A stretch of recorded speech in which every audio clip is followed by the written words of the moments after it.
Então vamos lá. Principalmente quando a gente trabalha com diagramação impressa, né? Sempre vamos cair na situação de trabalhar com colunas, certo? Um exemplo bem típico disso é o jornal, né? Onde a gente tem um certo punhado de texto que é todo distribuído em colunas, né? De uma forma proporcional. Você criar isso manualmente, vamos dizer assim, com certeza você vai sentir uma dificuldade muito grande.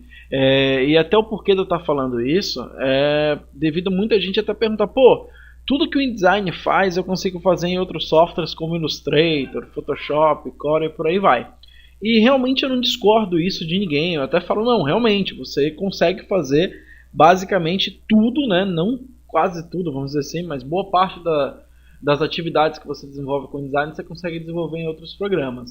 Mas o que acontece é que o InDesign ele traz para a gente uma facilidade em relação a essas atividades, né? Ele é um facilitador.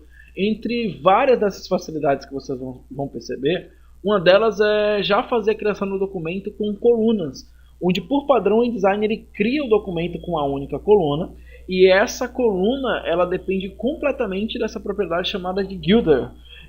O que seria essa propriedade? O que acontece? A partir do momento que eu crio as colunas, vamos por exemplo, vem aqui vou pôr umas 3 colunas para a gente e dê um OK. No momento que você faz isso, você percebe que as 3 colunas foram criadas, isso dentro da área da margem, é interessante vocês perceberem isso. E aí entre essas colunas é orientado esse espaço, logo aqui, né, a partir do término de cada uma delas. Esse espaço é o Guilder, que é a distância, né, que vai ser assumida entre cada coluna. O que ajuda muito você ter um controle, né, da forma que vai funcionar. Uma coisa que é interessante também vocês perceberem que essas configurações aqui no menu File, né, se eu vim aqui no menu File, Documents Tab, ele mostra pra gente aqui, né, a questão da largura e altura, mas essas configurações em relação à coluna, elas não são expostas nem editadas após o documento estar criado. Então é legal vocês perceberem, já terem uma noção em relação a isso. E além da coluna, que é algo muito simples de se entender, vou até criar outro documento aqui pra gente, nós temos duas propriedades que acontecem, que é o Bleed Slug, que ficam aqui ó, logo embaixo, né, aqui pra gente. Para os usuários que estão com macOS, ela aparece também da mesma forma, ou com o botão de mais opções, até para a galera que está trabalhando com versões mais anteriores, mais antigas, né, vamos dizer assim. E aí no caso, o Bleed Slug também são áreas de marcação muito semelhantes à margem. O que acontece? Primeiro eu vou configurar o Bleed e vou explicar pra gente, né?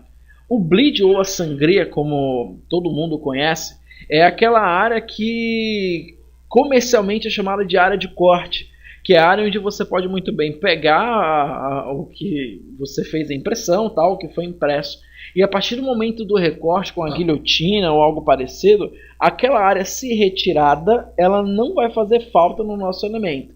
Então se por exemplo eu venho aqui, eu vou pôr uns 10 milímetros de sangria tal, e você vai perceber por eu estar com essa correntezinha aqui habilitada, ele vai pôr proporcional para todos os lados. Então no momento que eu faço isso, no que eu der um OK, você percebe que é criado, né, uma linha vermelha expondo para a gente a área de corte. Então você pode estar criando, até vazando um pouco aí essa área tal, que aí no momento do recorte do elemento, essa área vai ser subtraída e não vai causar nenhum problema de visualização para o seu projeto.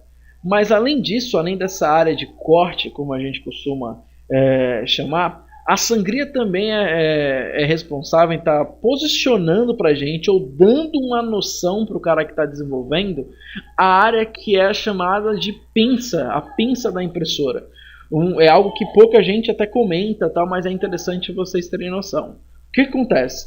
No momento que você faz a impressão do elemento, certo? Vou dar um exemplo de um jornal, né? Vou voltar para o exemplo do jornal. Vocês vão perceber que em algumas situações, em cima do jornal, você recebe aquelas dentações, né? Ele vem meio que mastigado em cima. Aquela área ali é a área da pinça, das garras da impressora ou aonde o recorte foi feito. E nessa área ali, que tem mais ou menos uns 3 milímetros, vamos dizer assim, você configura o que seria a sangria também. Porque o cara vai recortar tal, e aquela área, por mais que seja danificada, por exemplo, ela não vai influenciar no nosso elemento, tá? completamente da margem, completamente diferente da margem, tá? Que é uma margem interna, é uma área visual do meu trabalho. Então é legal vocês terem noção em relação a isso. Só que além da margem e da sangria, que são essas duas marcações que nós encontramos, vocês vão perceber que logo abaixo, só criar aqui um novo documento, vocês vão possuir essa outra configuração aqui chamada de slug, que essa sim pouca gente configura e, sendo muito sincero, muita gente não acha nem necessário usar. O que acontece? Quando você manda o arquivo para impressão, certo? Você preparou o arquivo, fechou esse documento, gerou um PDF, por exemplo, e enviou. É desenvolvida uma área onde nessa área vão conter informações de cor, informações de tipografia, né, de texto, em relação à marcação também, o posicionamento da página, algo parecido. E todas essas informações também vão estar dispostas lá no papel que vai ser impresso, no documento, melhor dizendo, que vai ser impresso. E aí o slug é uma área que você vai determinar para que essas informações sejam posicionadas. Aí o que acontece? Imagina que eu configurei aqui para gente 3 milímetros de sangria, ok? Você vê que ele colocou aqui para gente por completo esses 3 milímetros. E habilitando aqui, né, o que seria a corrente para manter proporcional, ó, certo? Então eu cliquei, ele vai manter o mesmo valor para todas as extremidades dessa configuração. Eu vou pôr o dobro do valor que eu pus na sangria. Vou pôr aqui, por exemplo, uns 6 milímetros, tá? Ele já criou essa orientação aí pra gente. Vou até pôr diferente. Vou pôr aqui uns 5, né, para todas. E aqui eu vou pôr 10, para a gente ter uma leitura melhor. E aí vocês vão perceber que no momento que você configura slug e der um OK, além daquela linha vermelha que nós encontramos no último documento, ó lá que eu expliquei para vocês, vocês vão perceber também que além dela, fica visível, né, outra linha que é essa área azul. Nessa linha azul é onde o momento que o arquivo for fechado, vão ser inseridas aquelas informações adicionais para facilitar a impressão ou posicionamento de uma página em um offset ou algo parecido. E é bom vocês perceberem que essa marcação, né, o slug, ele começa a ser contado da página. Por isso que vocês aqui, vocês percebem que em área do slug para a sangria e da sangria para a página eu tenho a mesma distância, mas no momento que eu configurei, eu coloquei valores dobrados, né? Eu coloquei 5 de sangria, que é esse espaço, e dobrei o slug para que ela tenha a mesma distância ou a mesma área de atuação do que a sangria. Então isso aí já facilita um pouco o entendimento de vocês, ok?